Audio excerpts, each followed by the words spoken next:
In a democracy, citizens need to be informed. Informed about policies, issues, homelessness, law enforcement, and social services. In order for people to make good decisions that affect their lives, they need to be informed. Conversations with Erroll Parker. Welcome to our program. Today's guest is attorney Everett Glen, the founder of the Education Leadership Institute, a nonprofit agency that assists Southern California inner-city high school and college athletes to matriculate in and through higher education. Among the many activities the organization sponsors are seminars, workshops, and field trips designed to broaden the horizon of these talented young men and boys. Today, Everett and I will be discussing ESP's mission and his own views of the current state of the African-American student-athlete. Everett, thanks for being on our program. Thanks for having me. It's my pleasure. The history of the African-American athlete is a very intriguing study. You have dedicated yourself into this organization that you have to help the young student-athlete take advantage of the opportunities that historically African-American athletes didn't have. What has motivated you to do what you do? Well, my own personal experience, and in terms of having played sports from the time I was young, and not ever having a desire or any kind of belief that I was going pro in sports, but rather that I could use the lessons that you learn through sports. Hard work pays off, teamwork, focus. You know, if you lose today, you could win tomorrow. Never giving up, that sort of thing. I was able to use those things in the classroom and in life, and a thought occurred to me when I consider the failure rate of these guys who are playing sports today, both in terms of not being high school ready. Okay, and so if you're not high school ready, it's going to be hard to be college ready. And if you're not college ready, it's going to be hard to graduate from college. That's right. And so the thought occurred that, again, just like in my life, where people intervened when I was in 6th grade, and I was in programs from 6th grade to 12th grade. So by the time I got to college, I was confident in myself beyond what I could do on the basketball court. And so if we could duplicate that, then we could achieve, hopefully, the same kind of success. And that's what you're trying to do with your institute. That's right. Guys who are probably not either play college basketball or even professional basketball, which is a pipe dream. You're trying to develop their other options career-wise. That's right. Using sports to show them how not to focus just on sports. Is that hard? Not really. The hardest part is just getting them in the room. But once you get them in the room and you show them the opportunities, again, like in my case, I didn't go pro in sports, but I went pro through law in sports so that I could represent Jerry Rice or Richard Dent or Reggie White or Clark Kellogg or Willie Gil Bird, those kind of guys. So they can see that you can still participate in the game and enjoy some of the excitement of it. But I've been practicing law for 42 years, so if I had tried to play, my career would have been long, long over.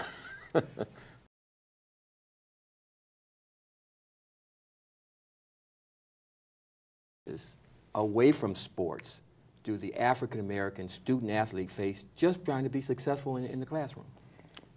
Well, the biggest obstacle in my mind is just the lack of how should I say it, the confidence that the district or the teachers or the expectation, I think, is what I'm looking for. The low expectation. That's right, yeah. What we preach is just greatness. In fact, one of the questions we ask them is, what's the biggest obstacle to becoming great? And it's good. Okay, being good is the biggest obstacle to becoming great. And so they get satisfied, and there's no expectation. I mean, I've had 4 boys go through the district myself. Sons of yours? Sons of mine, yeah. And so I think if you don't have 2 parents in the house, or you definitely don't have a man in the house who can go up to the school, go up to the school for open house and all the PTA and that kind of stuff, and they can know, then I think because of the number of kids they got to deal with, sometimes the teachers, they look at their job as identifying the kids who want to learn and the kids who don't want to learn. And then we're going to separate them, and we're going to teach the ones who want to learn, and then we're just going to maintain the ones who don't want to learn. Now, you bring up a good point. As I saw on your website, and I was struck by the photo of your website of a family. Now, you talk about the absence of the African-American man in the family. You're stressing matrimony for these young men to start families and be responsible husbands first and then fathers. Absolutely. Well, become men first. Yes, okay. Okay, because if they don't become men, the rest of the stuff is out. That's right.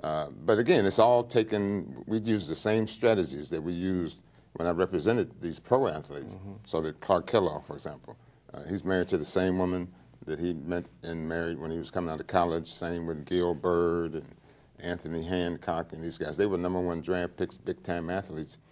But we know that everything begins and ends at home. That's right. And part of the reason these guys, you know, there's a statistic they throw out that 80% of them wind up bankrupt and unemployed after they play. The biggest factor in that is that they get divorced, that they marry the wrong person for the wrong reasons, and then when the career's over, the wife leaves and takes half of whatever's left, and so it's going to be hard to make that last for many years. Well, let's hop over to the graduation rate of the African-American male athlete. Now, I've gotten mixed signals in terms of data. Yeah. Recent USC data says that they're struggling in terms of graduation rate. And then there's another NC2A, I guess, or federal data that says there's being progress being made. From your perspective, the graduation rate of the university graduation rate of the African-American male, where are we right now? Are we doing okay or not? No. I mean, it would be criminal, I think, if it affected white student athletes the way it affects black student athletes, and they would have a congressional inquiry, I think, into what's happening. But again, it starts at a young age, so that if you're not high school ready in the 9th grade and not college ready in 12th grade, it's hard to be able to do college level work. And so part of the problem is these colleges and universities, they're bringing kids on campus who are not ready to do the work, and rather than meet them where they are, they throw them into this college environment and expect them to do college level work, knowing that they're not prepared to do it. So, and they don't have remedial programs or anything like that to really help them get up to speed. So you're saying, as Dr. Harry Edwards was saying, that you feel like the African-American athlete is being exploited.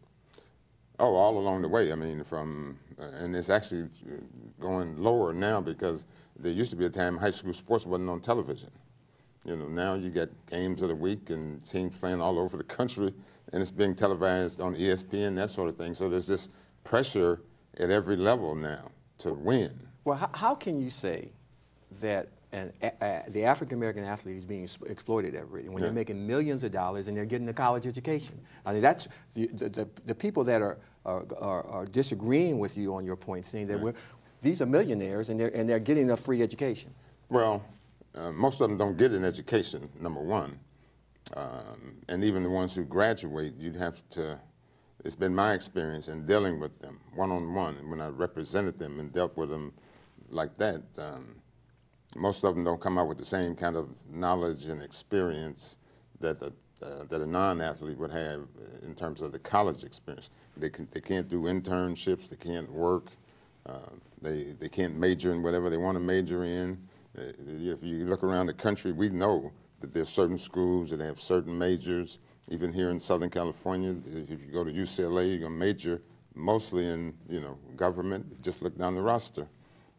Long Beach State, if you look and see what these kids are majoring in. So they don't get the benefit of the bargain. If they got the benefit of the bargain, then maybe that would have some weight. And #2, there's only a few of them that become millionaires. I mean, only 6% of them get a Division I scholarship, okay? And then less than 1% of them ever going to get paid to play.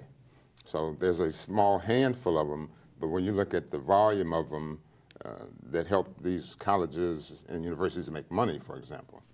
I mean, they've got 6 major conferences that probably combine about 60 schools, and these schools make hundreds of millions of dollars. And again, only a handful of these guys are going to go pro, but the college sports industry is actually bigger than the pro, because there's only 32 NFL teams, okay? Again, we get 60 top college football teams in basketball and football. So when you look at it economically, for sure, there's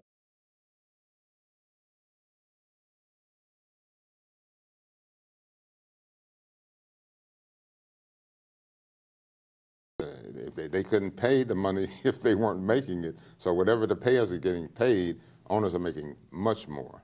Well, let's get to the subject then of the student athlete at the university level getting a stipend. Some people are advocating that these athletes should get a stipend at least while they're at the university to pay for certain expenses. Yeah, but I would agree with that. I would agree with that. I don't think they should get paid. I mean, I don't think you turn it into a job. Okay. Unless you just change the whole dynamic of college sports. I mean, because if they're amateurs, then they don't go to school. So what you do is they should have programming, and they should pay for this programming with the money on every campus around here. They get revenue-generating sports, football and basketball, and then those two sports support the entire athletic department. So the non-revenue-generating sports of tennis and golf and synchronized swimming and water polo and that sort of thing. Probably about 30 or 40 black boys on every one of these campuses are generating the revenue to support all these programs, coaching staff, scholarships, and everything. So to me, it would seem like they would take some of that money and spend it on these boys who are actually helping to generate it to make sure that they have the best chance to be successful in life beyond sports. Is any university even inching toward that equity or taking care of not exploitation the athlete that you? Well, I mean, they all would say that they do. I mean, the NCAA has a program called CHAMPS, which is a life skills program that's on every campus. The problem is with the demands time-wise on these guys who play the revenue-generating sports of basketball and football. They, for the most part, don't even have time to take advantage of the programs that were started to try to help the student athlete. They're helping the student athlete, but they're helping the student athlete who's playing golf, who's playing tennis, who's playing baseball, synchronized swimming, water polo. So in terms of equity, those sports are predominantly white sports, okay, and the athletes are predominantly white. So you have football and basketball players that are predominantly black generating revenue, support the entire athletic department, and then they're using those proceeds to support those non-revenue generating sports. All the while, the kids who are generating the money are failing academically, they're failing socially. There's all kinds of help that they need, and everybody knows they need it. And I would think that rather than pay the athletes, is that they develop some real programming. So they meet these guys where they are. You want to bring a guy in who's got an 8th grade reading level because he, can rebound or block shots. Well, why should that student athlete who's reading at an 8th grade level, who is not succeeding in high school, be allowed to be on a college campus? Well, he shouldn't, but I mean, that's the reality of it. If you can play, I've represented guys, for example, high school guys who wanted to transfer from one university to another after they accepted a scholarship offer. And that's where it became clear to me. There was a local kid, a Long Beach Poly kid, whose name I won't mention, but he accepted a scholarship to a Pac-12 school, and then he didn't qualify, ultimately didn't qualify. But they had him participate in the week-long practice that they have before school starts in September. And under NCAA rules, him participating in that practice now makes him a transfer student, even though he never enrolled in that university. And the problem was that they knew that he hadn't been cleared, right? And so if he's not cleared, technically he shouldn't even been allowed to participate in those practices. But he was allowed to. He was allowed to make him a transfer student. So he came to me and asked me if I could help him, because now another Pac-10 school wants to offer him a scholarship because he went to a junior college, took the class he needed to take in order to become eligible. And the rule was that if he had been admitted as a regular full-time student. And so I asked the NCAA, what do you mean a regular full-time student? Because I looked at his admissions letter from this major institution, and in his admissions letter, I got 4 boys that I put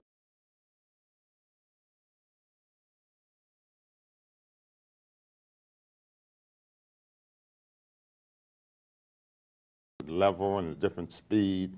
So I argued successfully that he wasn't admitted as a regular full-time student.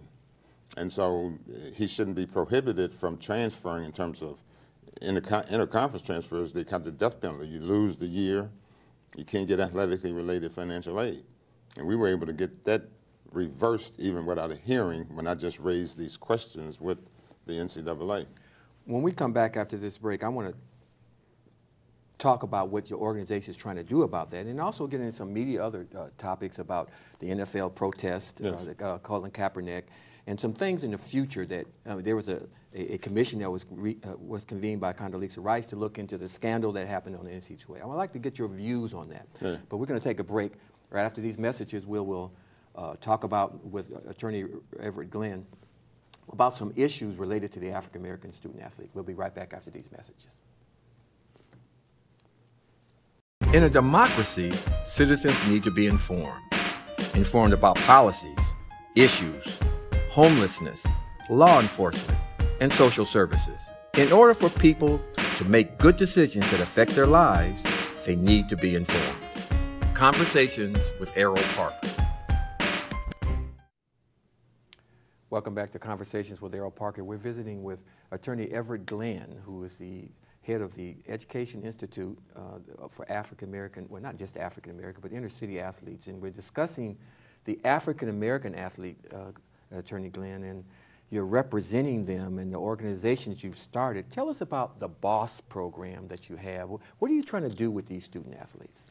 Well, we're trying to show them how to turn their 15 minutes of fame into a lifetime of good fortune and impact, how to use sports to achieve success beyond sports, in life, at home, in school, and in business. I mean, in a nutshell. And then we want to have them use their definite and provable influence with their non-athlete peers so that we get those boys who don't play sports to also get infected with this disease called the desire to want to become great. You know. I was impressed with your own personal story. I mean, most of these boys will not be great athletes, but you found a niche in the athletic industry, whether it's a physical therapist, whether it's a coach, whether it's an agent, that they can stay close to the game and then make a good life for themselves. Not only stay close to the game, but again, they can. If you examine sports, I mean, like our academic component of the program is STEM-based. And so just imagine all the technology in sports. I mean, even we have a Math Madness competition, which is a takeoff of March Madness. So it's a single elimination math tournament where they have to solve increasingly more difficult math problems. So we're just using what they are passionate about, yes, sports, to show them how to become equally passionate, because it takes the same kind of passion to be successful away from sports, showing them how to use that stuff in a way that heretofore, I mean, most successful people, I would think, look back to their participation in sports as the foundation for their success. You know, camaraderie and, you know, friends made and character developed. And teamwork, yes, that kind of stuff. But for our guys, it's like, you know, NBA or NFL or go home. And, you know, we got to change that dynamic, especially when you consider that in Long Beach, for example, 75% of these boys, when they graduate high school, they don't even qualify to go to college. That's right. Now, you bring positive role models in front of these guys. Some of the guys that you have coming in front who are not that successful, but they have a story to tell. Absolutely. To tell the kids what not to do. And then, of course, you have some very high-powered, high-profile, not just African-American men, but men of all walks of life, to tell them about the success that they can experience through sports. Absolutely. I mean, it's, again, everything is really based upon our own personal experience, because most of the folk who are part of the BOSS team, we have each successfully navigated the high school, to college, to professional ranks, achieving athletic and academic success. So we don't tell them what to do. There's a theory that if you tell them, they're going to forget, right? And if you teach them, they might remember. But if you involve them, that's when they learn. So everything we do is like a conversation. We ask them a lot of questions, and they're really smarter than we give them credit for. But again, if you asked an early question about the problem in the school district, is they don't have the same kind of confidence in the kids. We know that all of them are capable. They're all God's children, so they all got greatness inside of them, and we're in love with their potential. They just have to have somebody help them understand that they got this potential. And what makes the program unique is that it's year-round and it's multi-year, so that multiplier effect means over time, because that's what it takes to change this, is over time, and we call them drive-bys. So there's a lot of events that, that they get exposed to, like, one day, couple of hours, like you said, to have somebody come in and talk to them, tell them don't do drugs and do this, and they never see that person again. In our program, these guys have Glenn Milborn, who, is a product of South Central Los Angeles, then went to Stanford and played a number of years in the NFL, and now has got his own lobbying firm. Glenn has been with these guys every summer, so they see Glenn every summer. Okay. Clark Kellogg. I mean, they see these guys on a regular basis, and then during the school year, so it's not this, I'm here today and I'm telling you all this stuff, and I never see you again. But the guys that you got involved with are involved with them. That's right. On at least a monthly basis and keeping them accountable. Let's zoom ahead to some real controversial subjects as it relates to the African-American athlete. We see Colin Kaepernick, who has started a real movement in terms of protesting, taking the knee. But now the NFL have taken their stance. They've pushed back, and they're saying that if these athletes come on the field and do any type of demonstration, whether it's kneeling or whatever, the team will be fined as well as they will be fined. What do you think about that rule? Well, I think they're trying to solve a problem. Maybe they're putting I don't know which way it goes, put a Band-Aid on something, or it's not going to solve the problem. Okay, because the problem, and then the players, I don't even think, kneeling, fine, if you want to, if you want to express yourself, that's fine. But on the player side, I think they would be better off doing something constructive in the communities that they want other people to save. So, I mean, that's part of our problem. We want other people to come save our community. Yet you have these guys who are in financial position, and they've got relationships. They could bring help. Magic Johnson, what did he do? He brought a lot of help. He brought businesses to the inner city. So he didn't take a knee, but he created some economic momentum that could solve a lot more problems, right? Well, we're talking about apples and oranges here. When you're talking about something else a person who is successful can do to help a program like yours. But there are, if you look at what Kaepernick is saying, he is protesting against police brutality in the black community. So is that legitimate for him to do that, and the reaction that he's gotten from that? Oh, I mean, it's legitimate for him to protest it because it's real, but again, I don't think the problem in our community is the police. Okay, the problem in our community is we got kids who don't know how to read, don't know how to write, don't know how to think. And therefore, when they get in these situations with the police, not to give the police a pass, but I'm 65 years old, and I have been stopped by the police, but I've never had an issue with the police. Even if they're wrong, I know how to handle myself. I'm not going to be challenging what they could do. And again, not to give them a pass, but the police are not the problem. And our focusing on the police, I think, is missing the problem. We're our own worst enemy. And so again, you got Kaepernick. If you want to make a point, then look at what the NFL is doing beyond what they're paying these guys. I mean, NFL, unlike every other industry in this country, they don't have a supplier diversity program. So there's no way for people who don't play sports to participate in that multi-billion-dollar industry. They're building stadiums all over the place. They're building one in Inglewood right now. Check and see how many minority contractors actually get business on that project in a city that's 99% minority. So you're saying then the issue of police brutality should be pushed back on the back burner, and more opportunities these athletes who are protesting should be doing more in their own communities? Not only that, but economics is the new civil rights. That's what I've heard Jesse and Ralph, and I mean Al, Reverend Al, and all these guys. Economics is the new civil rights. Okay, so we're going back and talking about civil rights stuff in terms of the police, but what about all this money that's being made that we're not participating in, that we need to just take a stand? I mean, Nike, for example, I mean, just, take it out of the league context. The gentleman that owns Nike is a multi-billionaire, okay, and he pays LeBron James, what, $20 million or whatever he pays him, and that looks like a nice payday, but not when you compare to the $2 billion he's making off selling his shoes. My thinking is, why don't LeBron and and Kobe start their own shoe company and make them the same place in China, or even start a factory here in an inner city and get some of these government. So again, I think our focus, just like on paying the players in the college level, we respond to what other people make issues as opposed to ourselves determining what the issues should be. For sure, there's an issue with brutality with police. I mean, there's definitely an issue there. Okay. But does that issue outweigh, we're at the bottom of everything.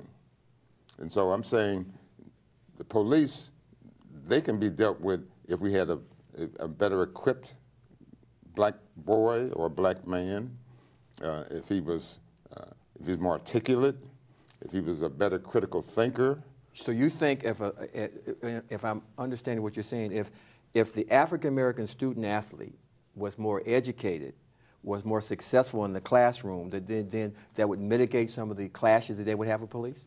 That's right, yeah. I mean, it wouldn't necessarily stop, I mean, because, I mean, again, I've been stopped a number of times, but I've never had an issue. They stop me, they give me a ticket, they go about their business, I go about my business. And if I have a problem with them stopping me, when I go to court, that's when I deal with that problem. Okay, so we have situations now here where we see the African-American athlete who is at the bottom of, well, this African-American people in general, when you look at statistics, yeah, whether it's health, whether it's economics, whether it's all these type of things, at the bottom of the scale. And what you feel like your organization should do is working with these young athletes. That's right.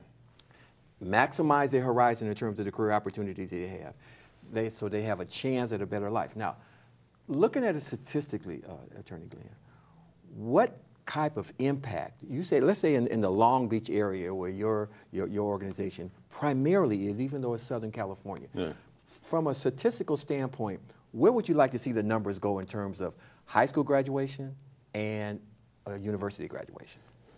Well, I think it should, there really shouldn't be a disparity between the numbers. I mean, for sure, 75% of these boys should not be graduating high school, not eligible to even apply to college. And already in just the 2 years that we've been operating this program in Long Beach, we now, through the data the school district has provided, all of our boys are outperforming their non-boss peers in every category that the district is tracking. So we're on the way to changing that number so that more of them will be competent in the core content areas. More of them will take algebra in 8th grade. More of them will be high school ready entering 9th grade. And if we can fix it at that point, then the rest will be easier. But again, if they're entering into high school, not ready for high school, they're just going to keep getting further and further behind because the demands of sports are going to increase, and they'll have more excuses not to do work. Well, we certainly applaud what your organization is doing, the Educational Leadership Institute and the BOSS program, and the things that you have dedicated yourself to do here in Southern California and Long Beach in particular. And we wish you a lot of success, and thank you for coming on the program. We've discussed some very meaty issues in terms of the state of the African-American athlete, and we see your dream of them coming up in the world as far as their career is concerned as a very important issue. Thank you so much for being on our program. Thank you for having me. I appreciate it. That was Attorney Everett Glen, who is the President, CEO, and founder of Education Leadership Institute here in Southern California, and he's doing a wonderful job, and we thank him for being on Conversations with Erroll Parker. We'll see you next time for some more important and exciting guests on this program. Good night. In a democracy, citizens need to be informed. Informed about policies, issues, homelessness, law enforcement, and social services.